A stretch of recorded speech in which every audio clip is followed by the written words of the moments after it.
안녕하세요. 매일 새로운 정보를 드리는 채널 보상과 배상TV입니다. 자, 오늘도 교통사고에 대해서 말씀을 드릴 건데요. 이때까지 어디가 부러지고 절단되고 마비되고 사망하고 이 부분에 대해서만 제가 알려드렸었죠.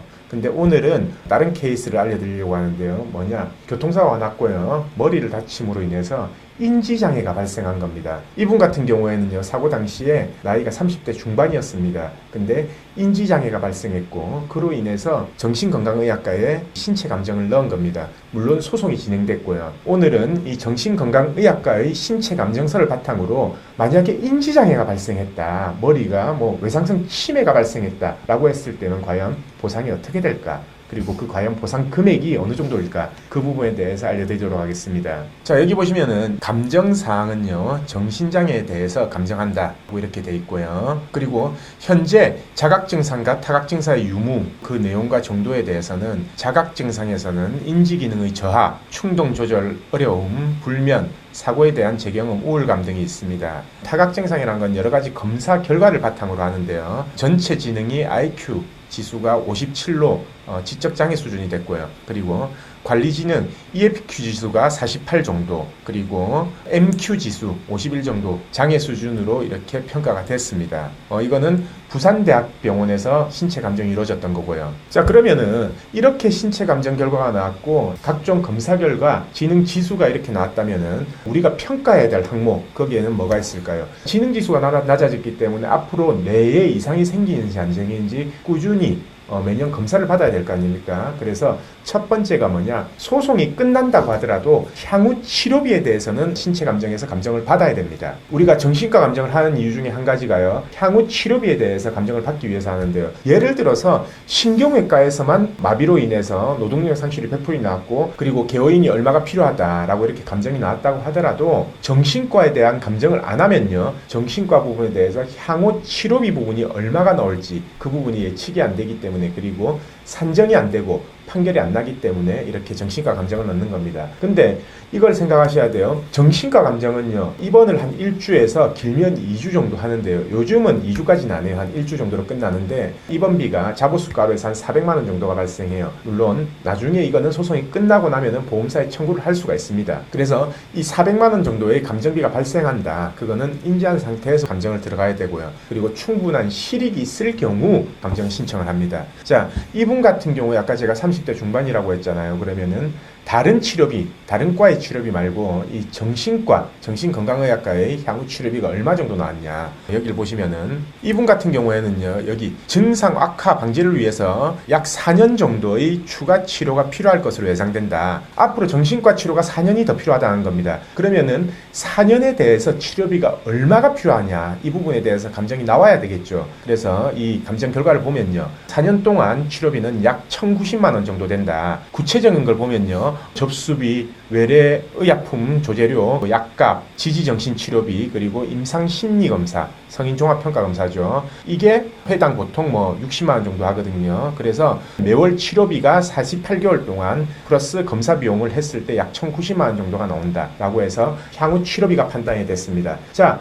그러면은 첫 번째 향후 치료비가 판단됐죠. 그러면은 두 번째는 뭐가 판단돼야 되겠습니까? 장애율이 판단돼야 되겠죠. 이렇게 인지 저하가 생겼고 지적 장애가 발생했기 때문에 과연 앞으로의 노동능력 상실, 즉 장애율은 얼마가 될 것이냐. 그래서 이 장애율 평가 부분을 보면요, 저희가 이 신체 감정을 할 때 의사한테 요청을 하는 겁니다. 뭐라고 요청을 하냐면요, 노동능력의 감퇴가 예상되는 경우에는 맥브라이드 평가표에 따라서도 평가를 해주고 국가배상법에 따라서 이제 평가를 해달라라고 하면은 의사가 이렇게 답변을 해주시는 거예요. 자, 여기 보시면요, 맥브라이드 노동능력 상실 평가표 6판 기준으로 노동능력 상실 100%에 해당한다. 무슨 말이냐? 이렇게 인지저하가 발생이 됐고 지적 능력이 이제 떨어졌기 때문에 앞으로 노동을 100% 못한다라고 이렇게 평가를 한 겁니다. 그리고 당연히 장애율이 나왔기 때문에 한시장애냐 영구장애냐 이거에 대해서도 물어봐야 되겠죠. 의사 답변은 영구적이다라고 이렇게 답변이 나왔습니다. 첫 번째 향후 치료비, 두 번째 노동능력 상실률, 그러면 세 번째는 뭐가 되겠습니까? 바로 간병인이 필요하냐 안 필요하냐. 지적 장애가 발생했는데 환자 혼자 가만히 방치하면 어떤 일이 발생하겠어요? 타인에게 해를 끼친다든지, 아니면 본인 신체에 해를 끼친다든지, 자해를 한다든지, 아니면 어디 나가서 길을 잃어버린다든지 아니면 무단횡단을 하다가 사고가 난다든지 그럴 가능성이 있기 때문에 계속 간병인이 필요할 거 아닙니까? 밖에 나가도 이렇게 데리고 다녀야 되고 잡고 다녀야 되고 위험한 행동에 빠지지 않게끔 개호가 필요한데요. 장애율은 100%이기 때문에 과연 개호인은 얼마나 필요하냐? 이렇게 질문을 합니다. 감정 전후를 통해서 피감정인에게 개호인이 과거에 필요했을지, 왜냐 소송 들어가기 전에도 개호인이 필요했는지 안 필요했는지에서 간병비 받아내야 될 거 아닙니까? 그래서 과거에 이제 개호인이 필요했는지 또는 장래에 필요한지 여부에 대해서 질문을 한다는 거죠. 그리고 개호가 필요하다면 의학적 판단 근거는 뭐냐, 이것까지 물어봐야지만 나중에 보험사에서 그 부분은 인정 못한다라고 했을 때 반박할 수 있게끔 최소한 이 정도는 의사의 감정인에게 판단을 받아봐야 된다는 겁니다. 자, 그래서 감정인이 어떻게 판단했냐, 일생생활 기능에서 식사, 화장실 사용,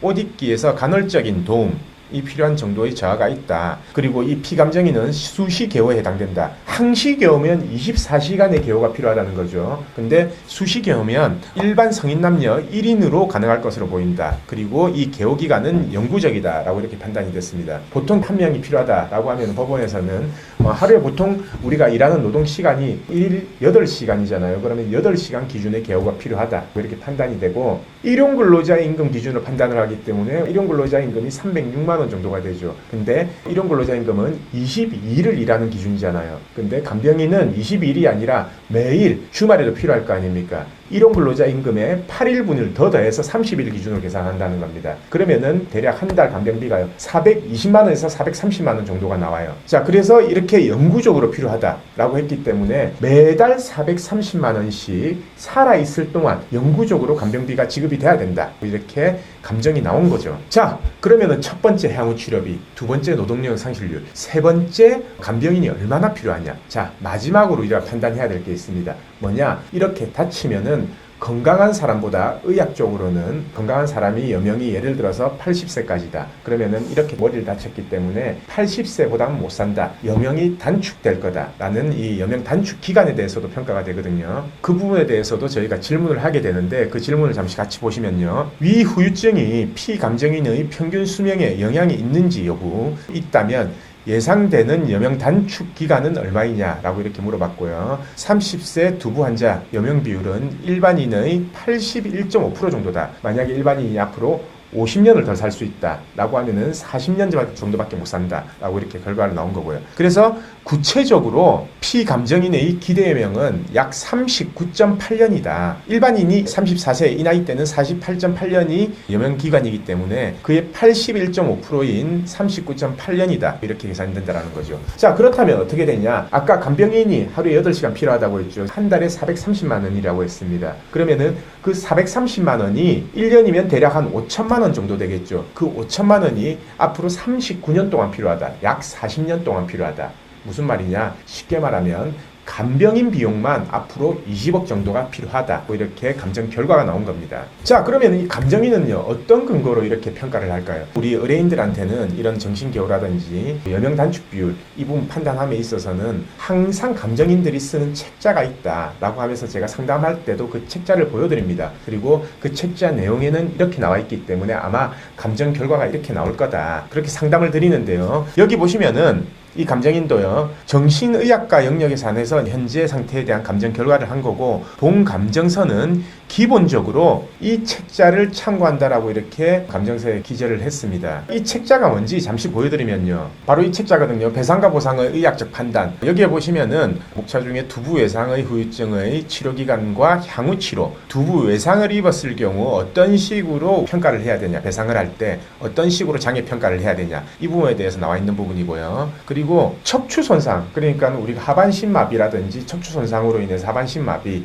그리고 뭐 부전마비 등이 생겼을 때는 어떻게 배상에 대해서 판단을 해야 되냐 쭉 나와 있습니다. 여기 보시면 장애 정도의 판단해서요, 신체 장애율, 능력 장애율, 그리고 신체 장애와 연령 간의 관계, 그리고 신체 장애의 지속 기간, 그에 따른 법원 판례 정리, 그리고 이 책에 보면은 개호인은 어떻게 감정을 해야 되고 각 장애별로 개호비의 산정은 어떻게 된다. 그리고 여기 보시면 중요한 두부 외상의 후유 장애와 여명, 그 부분에 대해서도 이제 명확하게 나와 있고요. 그리고 두부 외상이 아닌 척수 장애인의, 그러니까 척추 손상으로 인한 하반신 마비 장애인의 여명 추정, 그 부분에 대해서도 이렇게 기술이 되어 있습니다. 감정인들도 이 책자를 보고 판단을 하는 거죠. 자, 그래서 오늘은요, 이 약간 어려운 내용입니다. 어려운 내용이고 많이 다친 분들, 간병인이 필요한 분들, 그분에 한해서 제가 이렇게 설명을 드린 거고, 그로 인해서 지적장애가 발생한 경우, 지적장애가 발생한 경우는 어떻게 보상을 받아야 되고 어떤 부분으로 이제 감정을 해야 되고 산정을 하고, 개호인은 어떻게, 간병인 비용은 추후 어떻게 받아야 되냐, 그 부분에 대해서 말씀을 드렸습니다. 자, 오늘 제가 설명드린 내용은요, 조금 어려운 내용에 포함이 되는 거예요. 이렇게 영상 촬영으로 모든 부분을 설명드릴 수는 없습니다. 근데